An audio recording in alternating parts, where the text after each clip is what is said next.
Des ondes Vocast, l'univers de la radio en podcast. Des ondes Vocast, le podcast qui parle de radio à chaque début de mois. On prend rendez-vous ensemble pour parler radio et podcasting, actu, métier, techno et histoire radiophonique. Vous écoutez Des ondes Vocast, bienvenue. Des ondes Vocast. Pour cette fois-ci, un épisode intégralement dédié aux médias du groupe Rossel La Voix. Je reçois Nicolas Pavageau, qui en est le directeur du pôle radio. Ensemble, nous allons parler des différentes stations qu'il dirige, Contact FM, Champagne FM et RDL, des stations locales qui opèrent dans la partie nord de la France. Nous parlerons ensemble également des autres médias presse et télé et les éventuelles synergies entre les différentes entités. Il sera aussi question de DAB+, et de modèles économiques pour les radios. Bref, un entretien qui s'annonce passionnant. Et Champagne FM fête ses 30 ans, ce 3 avril 2021. Ce sera l'occasion de revenir également sur l'histoire de cette radio, créée par des anciens de Énergie. Nous évoquerons également le passé de Contact FM. Des ondes Vocast, le tour des ondes en 80 tours. La Voix du Nord, l'Union Lardonnais, Courrier Picard, vous avez très certainement entendu parler d'au moins un de ces titres de PQR, surtout si vous habitez dans le nord de la France. Ils appartiennent tous au même géant de la presse régionale Rossel La Voix, détenu par le puissant groupe média belge Rossel. Le groupe a commencé à diversifier ses activités pour contrôler des radios locales françaises à partir de 2012. Cette année-là, le groupe Rossel La Voix devient actionnaire majoritaire à 52,2% de Contact FM. L'année suivante, en 2013, c'est la radio Champagne FM qui est rachetée, puis Happy FM en 2015 et RDL en 2018. Et je suis ravi de recevoir Nicolas Pavageau, directeur du pôle radio du groupe Rossel La Voix. Bonjour Nicolas. Très heureux également. Bonjour Anthony. Alors tu as rejoint Contact FM en mai 2014 en tant que directeur général délégué. Puis en 2018, tu deviens directeur général et opérationnel de RDL. Suite au départ de Jérôme Delaveau en novembre 2019, tu as ensuite la responsabilité de l'ensemble des radios du groupe. Mais d'un point de vue extérieur, j'ai l'impression que les trois réseaux sont gérés indépendamment les uns des autres. Est-ce vraiment le cas ou est-ce qu'il y a quand même des activités en commun entre les différents réseaux ? Alors c'est juste une impression, mais j'essaie de rectifier certains petits problèmes qui pouvaient se passer quand on faisait du multi-radio, à savoir que toutes les radios se ressemblent. Et donc à mon sens, ça avait un côté aseptisé. Donc l'idée, en apparence en tout cas, une indépendance pour chaque radio, que ce soit dans le contenu, que ce soit dans les cadeaux, que ce soit dans les opérations.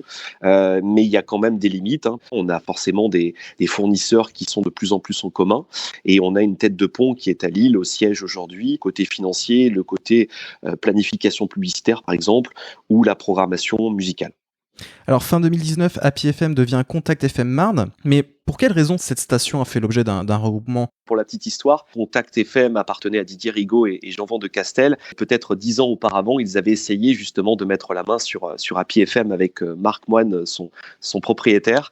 Et donc, il y avait eu des rapprochements, des discussions, mais ils n'avaient pas été jusqu'à la signature. Donc, c'est une très longue histoire où déjà, l'idée était de diffuser Contact FM sur cette zone-là, qui est en continuité en fait, parce que sur la partie sud de Contact, c'est-à-dire la ville de Laon par exemple, on est aux portes de la ville de Reims. Donc, c'était une continuité géographique. Donc, par rapport au CSA, une possibilité. Et c'est vrai que quand on a racheté Happy FM, on a voulu laisser la chance à la radio locale. C'est un peu la volonté de notre groupe.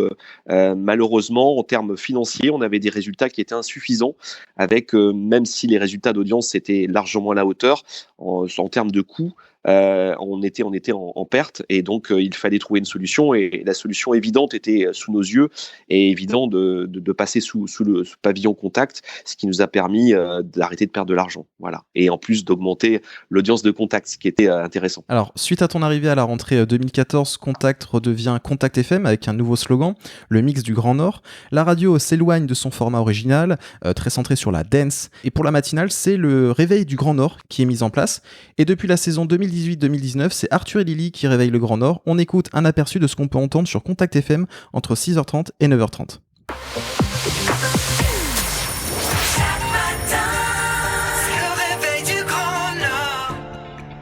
Ce matin, Kenji réveille le Grand Nord jusqu'à 9h30 sur Contact FM. Nous sommes le lundi 15 mars aujourd'hui. Bonjour pour une émission exceptionnelle. On est en direct ici, là, sur les plateaux d'Oeo. On est en direct également à la radio sur Contact FM. Nos auditeurs des Hauts-de-France nous suivent un peu partout. On est avec un invité très spécial. Il est beau. C'est Kenji. C'est gentil. Bonjour Kenji. Bonjour à tous. Bienvenue dans les Hauts-de-France. Merci beaucoup. Tu nous disais là en antenne juste avant qu'on prenne la parole que tu tournais partout en France, mais que tu avais une Une envie particulière de venir nous voir ce matin? Ben écoutez, ça faisait longtemps que j'étais pas revenu à Lille et je pense que la dernière fois que je suis venu ici, c'était pour un concert. Oui, c'est vrai. Et, C'était chez nous.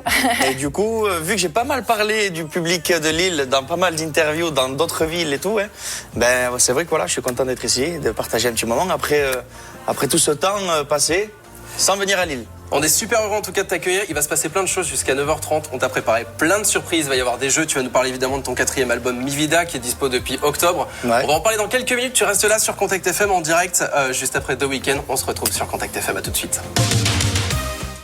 Le réveil du Grand Nord sur Contact FM, également en diffusion sur la télévision locale WEO Télé, qui appartient au groupe Rossel-Lavoie. Alors il y a donc quelques synergies entre les différentes activités du groupe. Alors est-ce qu'il va y avoir de plus en plus de collaborations de ce genre, je pense notamment entre Contact FM et La Voix du Nord par exemple, et même allons plus loin, est-ce qu'on pourrait voir arriver une stratégie analogue à Altis avec une uniformisation progressive des différents médias du groupe Rossel ? Alors, je pense qu'effectivement, il y aura de plus en plus de croisements entre nos différents médias du groupe qui se veulent des médias locaux.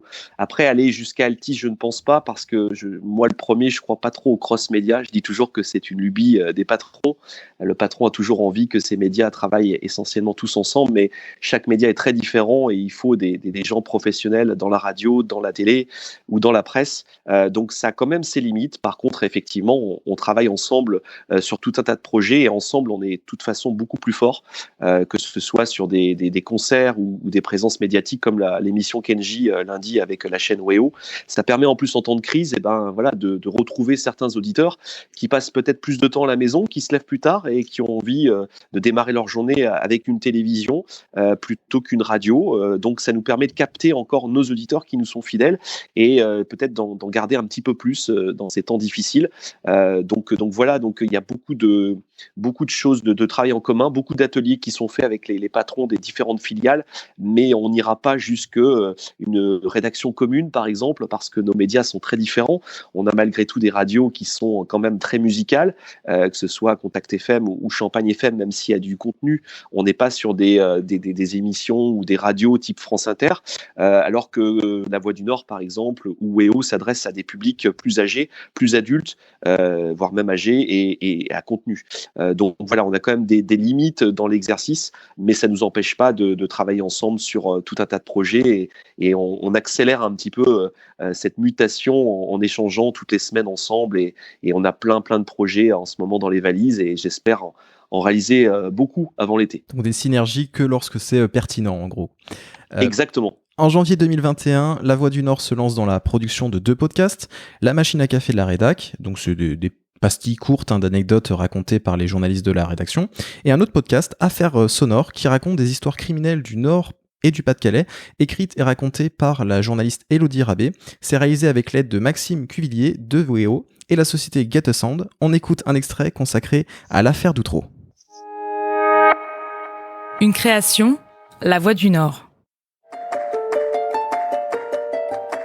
Chaque fois qu'un personnage supplémentaire est mis en examen, chaque fois c'est un coup de marteau de plus. On se dit, qu'est-ce que c'est que ce truc? Qu'est-ce qui se passe dans la tour du Nord, quoi? Affaires sonores, le podcast des grands dossiers criminels de la région, par Élodie Rabé.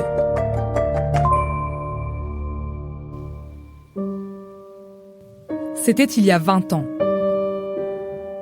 Un dossier criminel qui débutait comme tous les autres, avec des accusations, le début d'une enquête policière, des premiers mises en cause. Et pourtant, un emballement, une machine infernale s'est mise en route pour devenir ce qu'on a appelé un fiasco généralisé. C'était il y a 20 ans, l'affaire d'Outreau. Comment pouvions-nous imaginer à ce moment-là que ce serait d'abord ce qu'on a vécu, et puis ensuite ce que c'est devenu? En tout cas, ils m'ont menotté tout de suite et puis embarqué, quoi. Ça a été très rapide, hein. Moi, j'en veux quand même un peu à la justice de mon pays. Affaires sonores est un podcast de La Voix du Nord, produit avec l'aide de Maxime Cuvillier de WEO, et disponible sur le site internet de La Voix du Nord et sur toutes les plateformes d'écoute.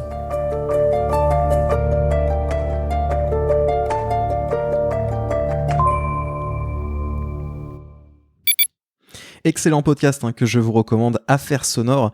Très malin de la part de La Voix du Nord de produire une telle émission, de surfer un peu sur cet engouement du true crime en podcast. Sur le plan de la production du podcast Affaires sonores, est-ce que le pôle radio du groupe a été impliqué d'une certaine façon, peut-être une mise à disposition des studios, un transfert d'expertise sur les techniques son, la réalisation Tout à fait, c'est ça qui est très agréable dans ce groupe Rossel, c'est la richesse de tous ces médias. Et c'est vrai que j'ai la chance d'être un référent du côté audio. Et tout de suite, alors ça n'a pas été très rapide, ça n'a pas été les premiers. Par contre, ça a commencé par le journal Le Soir, le journal royal belge qui appartient au groupe Rossel. Et puis rapidement, La Voix du Nord, où les journalistes sont venus lors des petites séances, qu'on leur explique un petit peu comment s'équiper, avec quel matériel, comment réaliser un podcast, comment faire quelque chose aussi qui ressemble à ce qu'ils avaient envie de faire. Mais c'était très, très enrichissant parce qu'ils avaient beaucoup d'idées. Tu en parlais à l'instant, le côté machine à café ou le côté sur des faits divers de la région. Donc il y avait beaucoup de contenu. Voilà, on a travaillé ensemble et après c'est eux qui ont fait tout le travail bien sûr, mais il y a eu vraiment une expertise pour leur expliquer un petit peu comment il fallait rendre les choses très vivantes et éviter certains pièges que peut-être des collègues à eux auraient fait dans d'autres journaux. Donc voilà, on a essayé d'écouter un petit peu ce qui se faisait et prendre un petit peu leur côté, ce qu'ils souhaitaient mettre en avant et à mon sens c'était plutôt judicieux. Alors notons qu'un podcast réunissant l'Union Lardonnais et Champagne FM a vu le jour en septembre 2020, donc quelques mois avant le lancement d'Affaires sonores. Ce podcast s'appelle Enquête et revient sur les plus grands faits divers de la région Champagne-Ardenne. Alors au micro, on peut entendre Thierry Stenner, qui est tout simplement le directeur général de Champagne FM. La CPM crédite plus de 7000 téléchargements sur février 2021 pour ce podcast. On peut noter que les podcasts de Champagne FM sont diffusés via Soundcast, qui est une solution de publicité programmatique pour l'audio en ligne, et vous pouvez remarquer avec le player présent sur le site que les contenus sont distribués par Saouti, qui appartient au groupe SIPA Ouest France, un autre puissant groupe de médias régionaux. Alors pour l'anecdote, Rossel et Ouest France détiennent ensemble à part égale le quotidien 20 minutes, mais ce qui est intéressant, c'est que le groupe Rossel possède également une société technologique qui pourrait être considérée comme concurrente de Soundcast et Saouti. Cette société, c'est Xidia, rachetée en 2019 à Didier Rigaud. Donc Didier Rigaud, c'est également le cofondateur et PDG de Contact FM de 82 à 2012. Donc l'entreprise Xidia est domiciliée au 8 Place Général de Gaulle à Lille, donc c'est-à-dire au siège du groupe Rossel La Voix, où l'on retrouve également La Voix du Nord et Contact FM. Xidia se positionnait initialement plutôt sur la communication et la sonorisation d'espaces publics, mais avec une activité également sur la planification publicitaire.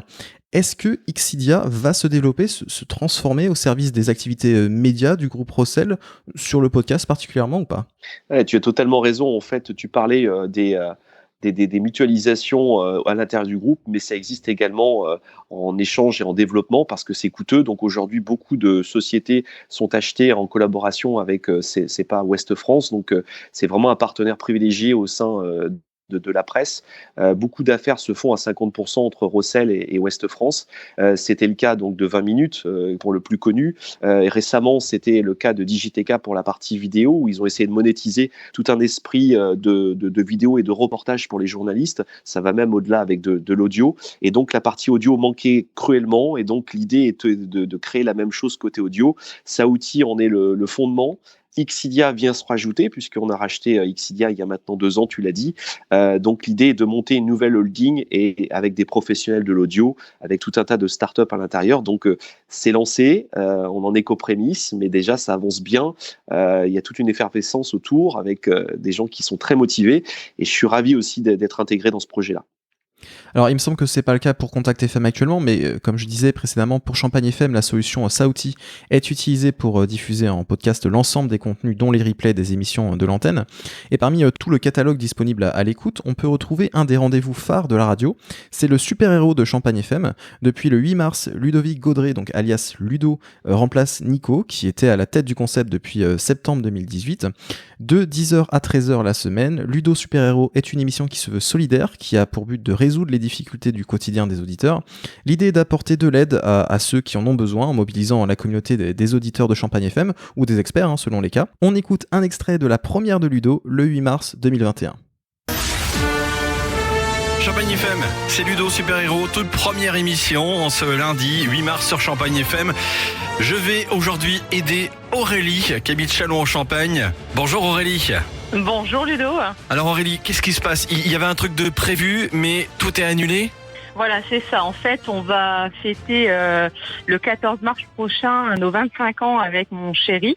Ok, déjà c'est très beau, mais j'ai cru comprendre aussi que tu as carrément appelé l'employeur de ton mari pour essayer de poser ce jour de congé. C'est ça. C'est ouais. classe. Et donc tu as dit c'est bon, j'ai l'accord du patron, maintenant il reste plus qu'à faire la réservation, mais entre-temps, la réservation a été annulée due à ce Covid. Voilà, c'est ça. Hein. Bon, j'ai compris, ce que tu recherches surtout, c'est un petit moment sympa pour que vous puissiez fêter votre 25e année de rencontre alors. C'est ça. Bon Aurélie, je lance la mission. Si vous êtes propriétaire d'un établissement dans la région ou si vous avez une société, vous savez, où on peut installer des jacuzzis chez soi histoire de passer un agréable moment, j'ai besoin de vous. J'attends votre appel au 03 26 47 08 08. J'ai envie de mettre des paillettes pour leur 25e année de rencontre. J'ai envie de faire ça bien et il faut que ça soit avec vous les super-héros. Aurélie, je vais faire tout mon possible pour vous offrir ce magnifique cadeau. Merci beaucoup et puis merci à tous ceux qui pourront éventuellement m'aider. Avec ce beau soleil, j'ai vraiment envie de résoudre cette première mission avant midi. Extrait de la première de Ludo en tant que super-héros sur Champagne FM. Alors Champagne FM, c'est une radio sacrément puissante en audience sur sa zone. 19,20% d'audience cumulée à Châlons-en-Champagne, 11,20% à Reims, pour un total de 118 200 auditeurs selon les derniers résultats des médias locaux pour la période de septembre 2019 à juin 2020. Alors la radio Champagne FM a été sélectionnée pour diffuser en DAB+, sur Reims, donc c'est pour un démarrage aux alentours de 2022. Nicolas, tu es plutôt connu pour ne pas forcément être un grand partisan du DAB+.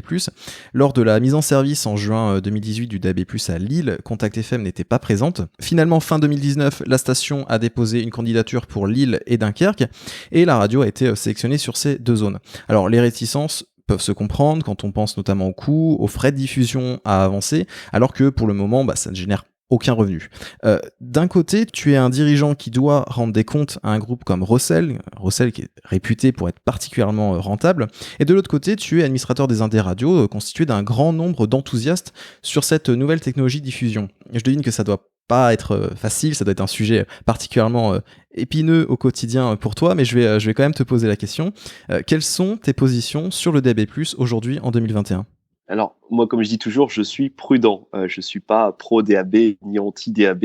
Je suis très prudent avec cette technologie que je connais bien puisque j'ai travaillé chez FG et FG fait partie des précurseurs à l'époque avec WeFM sur le DAB. C'est coûteux, tu l'as dit. Pour l'instant, évidemment, pas de revenus en face, donc c'est une perte. Et c'est vrai qu'en ces temps difficiles de crise, nous faisons tous attention à notre compte d'exploitation et faisant partie d'un groupe, j'ai des comptes à rendre tous les mois. Donc évidemment, je suis pas le mieux placé pour investir à perte. Il faut faire des choix. Il faut faire des choix dans les investissements. On a décidé malgré tout de candidater pour des MUX locaux, histoire d'être présent à minima sur des zones historiques pour Champagne FM à Reims, pour, tu l'as dit, Contact FM à Lille ou encore Dunkerque où nous n'étions pas présents.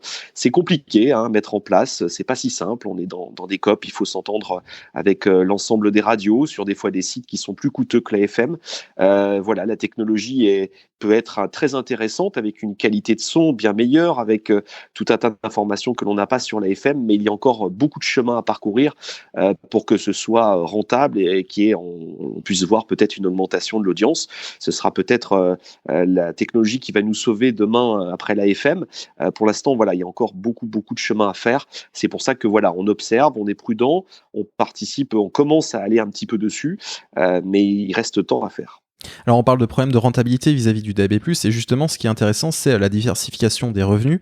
On peut prendre en exemple ce qu'a fait Contact FM avec l'événementiel. Depuis le 1er novembre 2019, la salle Pével Arena de 5000 places située à Orchy est rebaptisé Contact Pével Arena. C'est une première, jamais un média français n'avait accolé son nom comme ça, et la régie, Contact FM Publicité, se charge de la commercialisation des différents espaces de l'Arena qui accueillent des concerts organisés par Contact FM. Alors c'est assez risqué pour un média maintenant de n'avoir qu'un seul modèle de revenu, surtout uniquement basé sur la pub. Est-ce que le pôle radio va petit à petit trouver encore d'autres moyens de se financer, et puis est-ce viable de trouver des alternatives, du brand content, des abonnements payants, etc. Je pense que la base, elle est là, en fait, c'est la diversification. Moi, j'ai toujours cru à ce mot qui est très très fort, qui est indispensable aujourd'hui pour réussir et pour maintenir notre résultat et notre chiffre d'affaires.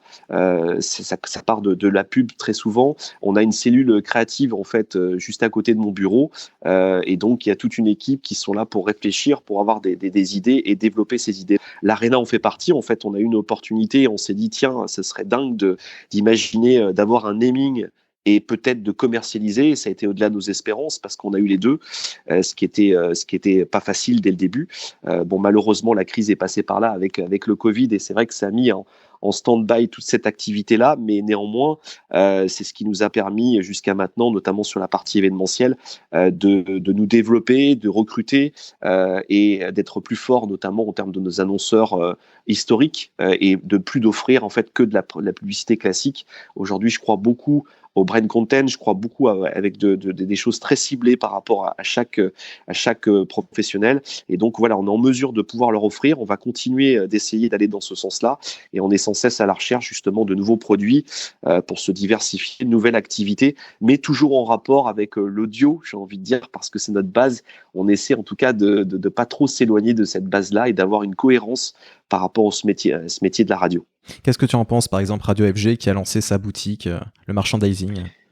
Je pense que pour FG, qui est une marque très très forte et reconnue, c'est essentiel. En plus, ils se sont associés à des marques qui sont qualitatives, parce qu'on pourrait faire des objets goodies à bas marché, c'est pas du tout le cas. Et voilà, on a pensé aussi à lancer notre boutique, nous aussi. Voilà, donc on essaie de trouver aussi un angle un petit peu différent. Donc le but est de choquer un petit peu les habitudes et d'être là où on nous attend pas. Donc voilà, c'est une vraie complémentarité, et c'est vrai que ça permet aussi de rendre plus sexy une marque, de la développer, de la rendre plus moderne. Ça a été le travail aussi de Contact FM quand je suis arrivé, qui avait un très très fort historique, et il fallait complètement changer rapidement. Donc la diversification participe à tout ça. Alors, dernière question pour cette première partie. Quels sont les nouveaux projets à court, moyen et long terme pour les radios du groupe? J'ai cru comprendre que tu souhaitais relancer un bouquet de web radio avec un portail commun, c'est-à-dire avec l'ensemble des flux des différentes marques réunies. Si oui, quel modèle économique pour cette offre justement? J'essaie toujours de trouver un modèle économique quand je fais quelque chose. On parlait d'API qui est devenu Contact, on parle du podcast, on parle du DAB. C'est la même chose en fait pour le portail de web radio. Jusqu'à maintenant, c'était par manque de temps, pas manque d'envie évidemment. On s'était concentré sur nos radios et notre flux principal. On a la chance depuis quelques mois maintenant d'avoir une rémunération via les indés et via TF1 Publicité qui est très intéressante. Les revenus ont été multipliés par 7. Auparavant, c'était vraiment anecdotique et non significatif. Aujourd'hui, avec l'écoute qui ne cesse d'augmenter, on a des revenus qui commencent à être intéressants, et donc on peut se permettre de recruter 1 à 2 personnes bientôt sur le groupe. Donc le moment est venu en fait, et ça je te le révèle en exclu, de nous aussi monter notre petit un petit peu portail de web radio. Donc ça va être lancé très prochainement, j'imagine au courant de l'été ou plus tard à la rentrée prochaine, où on va lancer un nombre de radios qui va cesser d'augmenter. Voilà, donc on aura à peu près une trentaine de web radios très rapidement, et peut-être plus dans quelques mois.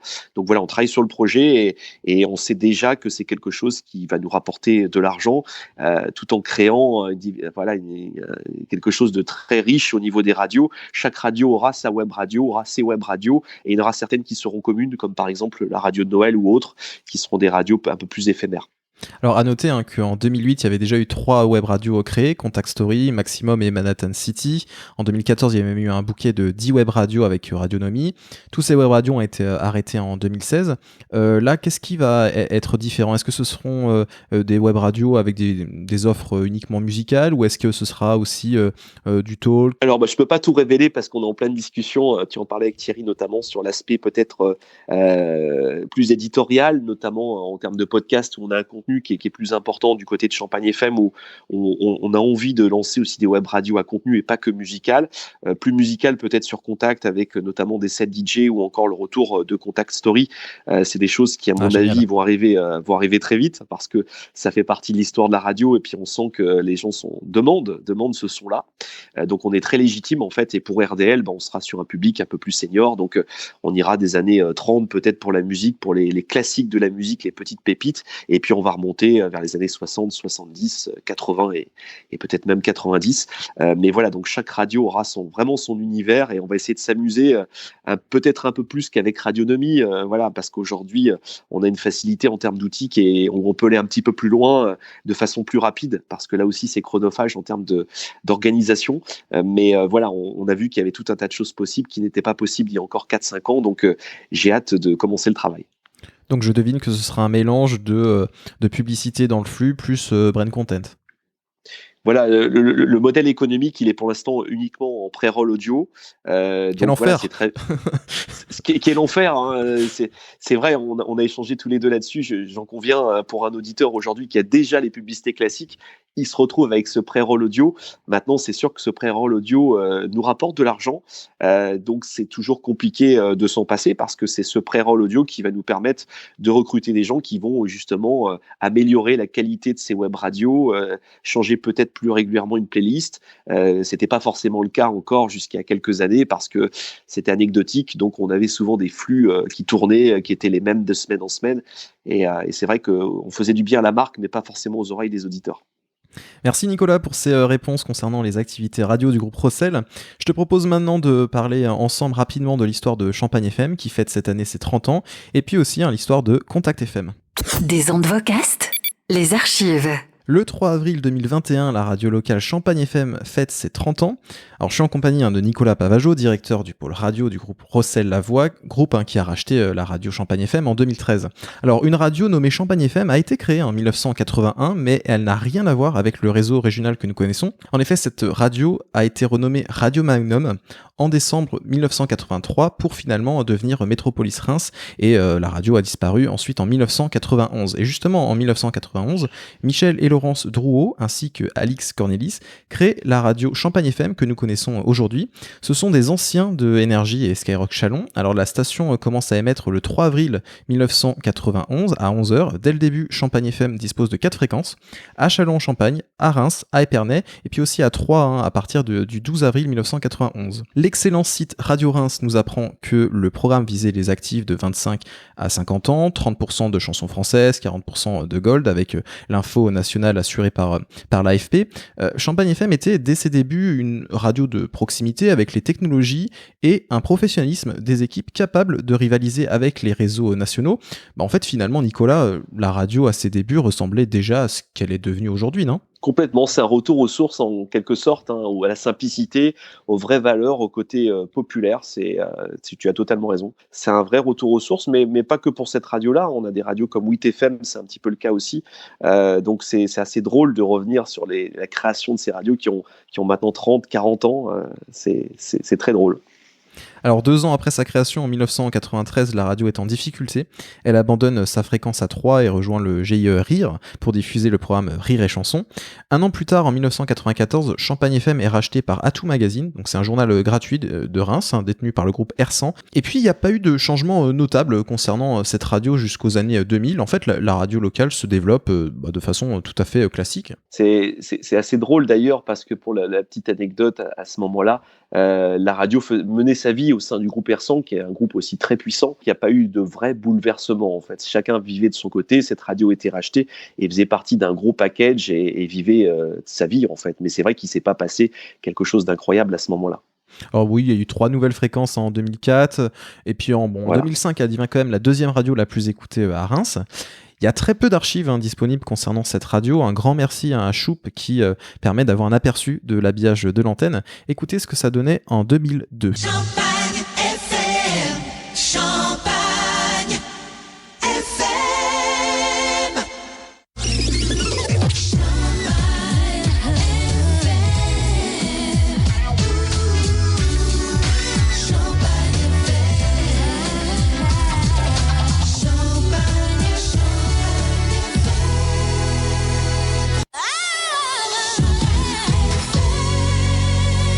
Des jingles qui qui reste dans la tête. En 2011, le réseau change de logo, qui est resté le même depuis sa création. Champagne FM dispose de 15 fréquences en FM juste avant son rachat par Rossel en janvier 2013. Et c'est depuis 2013 que le claim de la radio est tellement tube. Arrive en 2013 un nouveau DG pour cette station qui restera à son poste jusqu'à la fin de l'année 2019. C'est Jérôme Delaveau. Tu étais souvent en lien avec lui, je suppose. Qu'est-ce qu'il a apporté à la radio pendant ces 6 ans d'exercice, Jérôme Delaveau ? Déjà de rendre un petit peu plus professionnelle cette radio, alors qu'il était, mais qui avait été un peu laissé de côté.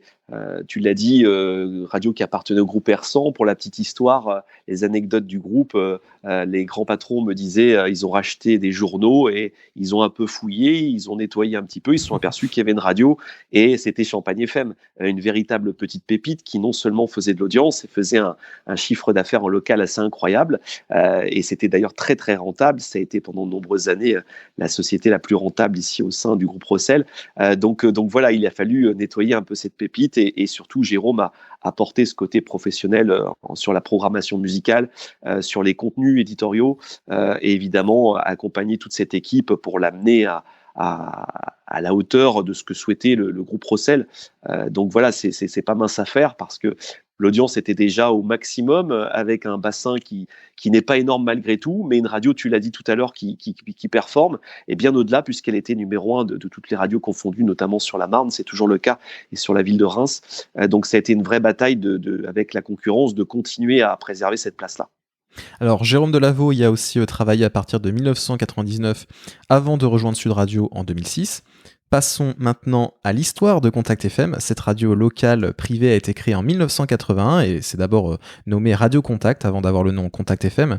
La première émission a eu lieu en février 1982. Contact FM est connu pour avoir proposé pendant de nombreuses années une programmation très centrée sur les musiques électroniques. Mais j'ai été étonné d'apprendre, et c'est toi qui me l'as appris, qu'avant d'adopter ce format, Radio Contact, c'était plutôt une radio qui ressemblait à Chérie FM en fait. Si j'ai bien compris. Alors, ouais, c'était la radio, d'ailleurs, le claim était la radio tout en douceur. Et c'était vraiment Chérie FM, un mélange de Chérie FM, nostalgie avec que des ballades. Donc c'est pas resté très longtemps, c'était pas la grande période de Contact.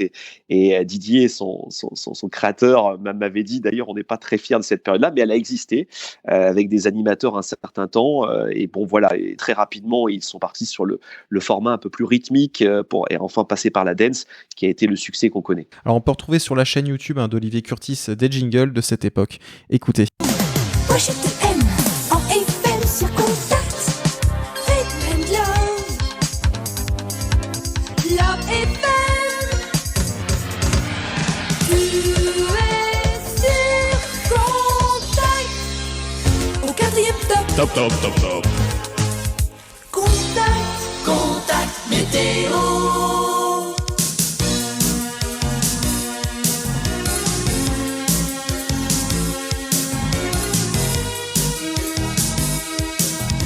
Passez une bonne journée sur Contact Radio. Voici les infos sur Contact. Merci pour les news. Prochain rendez-vous sur Contact.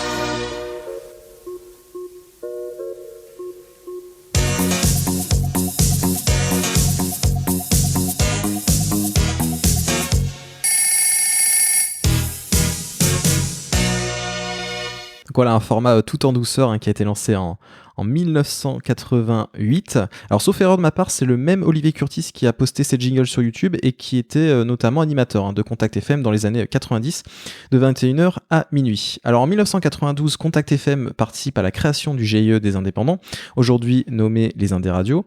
Alors même avec cette alliance économique, l'arrivée justement de Chérie FM à Lille met la station en difficulté. Et donc, en 1993, la radio elle change totalement de format. Oui, alors elle change de format, elle passe sur le côté dance et rythmique que l'on a connu les grandes années de Contact, et c'était un succès immédiat parce qu'à l'époque, pas de concurrence de l'iPod ou de tout ce qui était Deezer ou des plateformes de streaming. Donc forcément, cette musique-là était très attendue pour les jeunes, et donc il n'existait pas d'alternative. Et ça a été les grands succès d'ailleurs d'FG ou de d'autres radios. Et donc dans le nord de la France, la plus connue, c'est Contact FM avec ses célèbres compilations et ses pubs télé que l'on voyait dans toute la France. Et ça a été un succès immédiat avec notamment plus d'1 point d'audience sur le plan national. C'était la première fois qu'une radio des Indés arrivait à ce niveau-là. Donc presque plus de 600 000 auditeurs en pointe sur certains intermédiaires. Donc voilà, c'était un gros succès. Et voilà, donc c'était aussi un des moments très forts de l'histoire de Contact FM de ces 40 ans. Alors celui qui a mis en place ce format, c'est Laurent Ongue qui venait tout droit de Métropolis en fait. Exactement, alors peut-être moins connu que certains, mais Laurent Ongue est pareil, un très grand pro de radio. Il a fait un paquet de radios, RDL récemment, une radio que l'on a rachetée, et aujourd'hui il travaille pour le groupe qui a Métropolis ici à Lille. Donc effectivement, c'est lui qui était le directeur d'antenne et un petit peu l'architecte de tout ce format-là. Donc voilà, il a fait un paquet de radios, donc très grand pro, et c'est vrai que notamment lui, il fait partie de ceux à qui le succès est mérité. Et donc, comme tu disais, la radio a connu un véritable succès d'audience. Par exemple, en 96, elle passe de 28 000 auditeurs à 161 000 auditeurs. Donc, ça fait quand même une hausse de près de 500%. Et pour vous donner un ordre d'idée du style de musique qu'on pouvait retrouver sur Contact FM à l'époque, voici des extraits de Tous en boîte. C'était des playlists qu'on retrouvait sur Contact FM dans les années 90.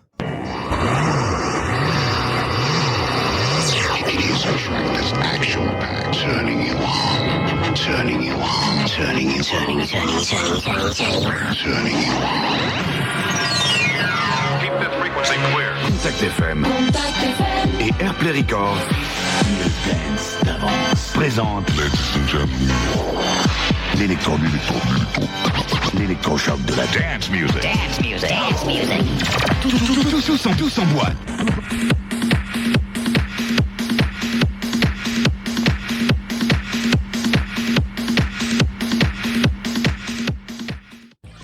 Avec Contact FM. Prenez votre dose de nouveaux sons. Prenez votre dose. 100% pure Ben. Tous en boîte. Tous en boîte.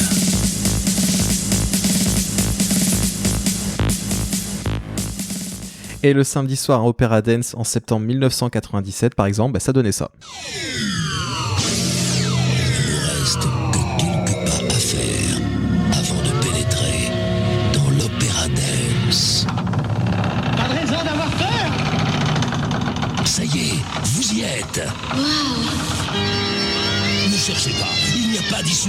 Vous êtes dans l'antre de la dance. J'ai vu un fantôme. N'ayez pas peur. Je suis un fantôme, oui, mais je suis un gentil fantôme. Sur Contact FM, il y a un fantôme. Un fantôme. Le fantôme de l'opéra. Opéra Dance, le son du samedi soir sur Contact FM.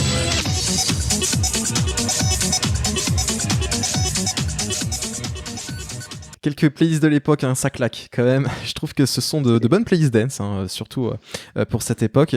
Et, en tout cas, petit à petit, Contact FM se développe et obtient de nouvelles fréquences après rachat de plusieurs radios. À noter qu'en 2004, la station est renommée Contact. Le record historique est atteint sur la période septembre 2006-juin 2007. Contact franchit la barre symbolique du 1% d'audience nationale avec 519 000 auditeurs selon Médiamétrie cette saison-là. Alors ce record d'audience s'explique notamment par son morning qui ne durera qu'une seule saison. C'est le Morning Circus avec Clément et Jeff. Alors ces deux-là seront ensuite recrutés sur Fun Radio en septembre 2007 pour le talk de 21h à minuit. Puis c'est aussi sur cette saison-là, en 2006-2007, qu'un incident particulièrement marquant s'est produit. C'est un gag dans un lycée de Lens qui a mal tourné, c'est ça ? Ça fait partie de cette époque où malheureusement, et il n'y avait pas que Contact, des dérapages arrivaient fréquemment parce que la liberté de ton, on l'a entendu d'expression dans les jingles, on pouvait imaginer sur les animateurs, on était dans le même cas de figure, on avait plus de liberté, on était un peu moins dans des entreprises de rentabilité, on était vraiment dans de la création et c'est vrai qu'il n'y avait pas de limite. Donc que ce soit Radio Scoop, Vibration à l'époque ou Contact, ont connu leur débordement plus ou moins grave et sanctionné évidemment par le CSA par la suite avec des gens qui quelquefois on devait mettre mis à pied ou licenciés, donc des choses assez graves qui pouvaient se passer en radio et malheureusement ça a été malheureux aussi pour Contact. Donc en fait l'histoire c'est qu'il y avait un concept dans la matinale, c'était la boîte de lait. Donc l'idée c'était qu'en fait quelqu'un de la radio se déguise en boîte de lait et puis se balade dans la rue pour distribuer des cadeaux aux auditeurs. Et en fait ce qui s'est passé c'est que l'animateur du matin, Sam, accompagnait la personne qui était dans la boîte au lait et en fait ils ont décidé de s'introduire dans un lycée de Lens. Ils étaient en direct sans autorisation. Ils étaient en direct à l'antenne en plus il me semble, Ouais, tout à fait. Et donc, le souci, c'est que le proviseur, il n'a pas du tout apprécié l'intrusion et les provocations de Sam. Et du coup, la situation a dégénéré. Qu'est-ce qui s'est passé vraiment, réellement? Il y a vraiment eu des coups Difficile à. Moi, j'étais pas présent, j'étais pas dans le groupe et je l'ai suivi comme toi en fait à travers les réseaux ou l'information que j'en ai. Il y a eu du débordement, peut-être un manque d'encadrement aussi, puis l'envie aussi de créer le buzz, peut-être un petit peu tout ça. Après, je peux malheureusement pas t'en dire plus parce que c'était bien avant que je sois là, enfin une année ou deux avant. Mais voilà, je sais que ça a fait partie des choses peut-être où il aurait fallu préparer, un petit peu anticiper ces choses-là. Et c'est vrai que à l'époque, on réfléchissait pas, on a envie de faire un buzz, on y allait. Et malheureusement, on pouvait avoir des fois des retours un peu négatifs en termes d'image. C'était pas le but recherché, évidemment, mais malheureusement, voilà, ça a été le résultat. À la rentrée 2008, c'est le retour des historiques de Contact à la matinale, Happy et Fax. C'est un duo qui a fait beaucoup d'animations pour Contact. Ouais, qui en fait encore aujourd'hui pour des radios indépendantes. Il travaille aujourd'hui pour tout un tas de marques d'entreprises, donc dans le nord de la France. Il travaille pour notamment les magasins Decathlon. Donc c'est des gens qui ont toujours leur studio, qui sont toujours passionnés et donc qui sont des figures emblématiques de la radio Contact FM parce qu'ils étaient à l'antenne pendant presque 10 ans. Alors on écoute un extrait de la matinale d'Happy et Fax. En octobre 2009, il recevait Eric Carter, l'interprète du titre No Stress de Laurent Wolf. Écoutez. I think I'm just crazy. It's not that I'm lazy. I'm just crazy. Oh. Eh ben voilà. Bah bravo, hein. Et pourtant tout à l'heure quand je l'entendais répondre aux questions, faire son macho et tout, j'ai dit c'est pas possible qu'il va nous sortir une voix comme ça. Franchement respect et bravo à Eric Carter pour cette magnifique voix. Quand t'es avec une meuf, tu sens que c'est pas gagné. Si tu commences à chanter comme ça, c'est perdu. C'est perdu pour l'autre surtout. Ah ouais, c'est perdu pour l'autre. En tout cas, c'est une voix qui mérite bien une carrière solo. Bonne continuation. Félicitations et puis Merci à bientôt. Beaucoup. À bientôt et puis je rappelle à tout le monde et bravo. Merci encore. Et pour ceux qui ne te croyaient pas, c'est bien toi qui chante dans nos stress, ça c'est sûr. Ouais, évidemment. Et dans Unification, le titre qui passe sur Contact, on a été les premiers à le jouer. Nous, dès qu'on l'a reçu, on l'a même pas écouté, on l'a mis, paf, directement. Merci à Eric Carter. Dans un instant, le compte du jour. Contact. Happy et Fax qui ont quitté Contact en 2013, ils ont lancé leur web radio en 2014, ils ont ensuite produit des shows en voice track pour VT Consult et comme tu le dis maintenant ils font du contenu pour différentes entreprises. Pour revenir à Contact en 2012, le groupe La Voix devient actionnaire majoritaire du réseau. Le slogan adopté en 2010, la radio Enjoy, passe à l'électro libre en 2013. Et puis toi, Nicolas, tu es désigné comme directeur général délégué en 2014. Le 1er septembre 2014, Contact redevient Contact FM avec un nouveau slogan, le mix du Grand Nord. Et quand tu arrives, toi, tu fais le constat que la dance, ça ne prend plus. Donc, il faut un nouveau format que tu mets en place, c'est ça ? C'est pas que ça prend plus, si tu veux, c'est que les choses ont changé et qu'aujourd'hui, ceux qui aiment la dance, ceux qui aiment une musique, peut-être à l'époque, il y avait de l'EDM, des choses qui tapent un petit peu, et on a des web radios qui existent et au-delà, on a notre playlist que l'on va construire sur SoundCloud, par exemple. Et donc, tous les jeunes aujourd'hui ont le choix d'aller vraiment précisément écouter ce qu'ils souhaitent. Donc, la radio Contact FM n'était plus adaptée à ce marché-là et donc il fallait pouvoir se réinventer puisqu'elle perdait entre 20 et 30 000 auditeurs chaque année. Et donc, on était bien loin des 500 et quelques mille auditeurs historiques. Et donc, et en plus, sur le côté commerce, là aussi, il y avait une grosse perte de l'activité. On peut l'imaginer avec les discothèques qui fermaient une à une. Et donc, il fallait se renouveler sur un côté populaire, sur un côté commercial et rendre la radio, la faire revivre. Alors, on se doutait qu'on n'arriverait pas à des auditeurs, un nombre d'auditeurs du record, mais il fallait en tout cas repartir dans une bonne dynamique et c'est ce qu'on a essayé de faire à travers notre diversification, à travers notre image et sur un format qui était certes beaucoup plus top 40, plus populaire. On a gardé un petit peu l'essence rythmique et sur quelques titres dance. On le voit d'ailleurs dans les tests, les titres rythmiques ont beaucoup plus de facilité à fonctionner. On s'aperçoit aussi que le carton de Contact n'était pas vraiment sur la dance, mais sur la partie rythmique, en fait. C'est ce qu'ils souhaitent. Donc, quelque chose qui bouge, en fait. C'était l'essence de Contact. On l'a entendu dans les jingles. C'est vraiment cet état d'esprit un peu dingue, un peu fou.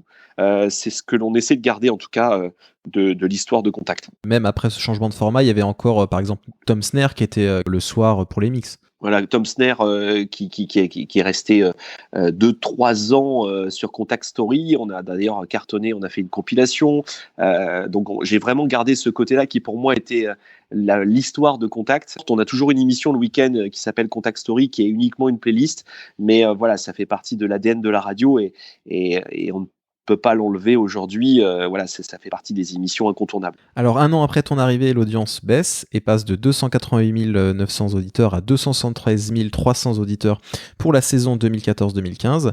Mais 1 an plus tard, gros carton, 333 500 auditeurs. La radio atteint même 344 800 auditeurs sur septembre 2017-juin 2018. Pour conclure, j'ajoute que les derniers résultats pour la saison 2019-2020 place la radio à la 5e place du classement des indés avec 311 800 auditeurs. Merci Nicolas d'avoir accepté l'invitation. Merci à toi. C'est la fin de cet épisode des Ondes Vocas. N'hésitez pas à interagir avec moi sur le contenu de l'émission, laissez des notes et des commentaires sur les différentes applications de podcast ou contactez-moi sur Twitter ou par mail contact@vocas.fr. A priori, on ne dit plus abonnez-vous au podcast, mais suivez-moi sur Apple Podcast. Bon, dans tous les cas, partagez ce projet autour de vous, à tous les passionnés de médias dans votre entourage. Et grâce à vous qui m'écoutez, l'émission est de plus en plus écoutée. Merci beaucoup. Prochain épisode, publication le 1er mai 2021. Des Ondes Vocast.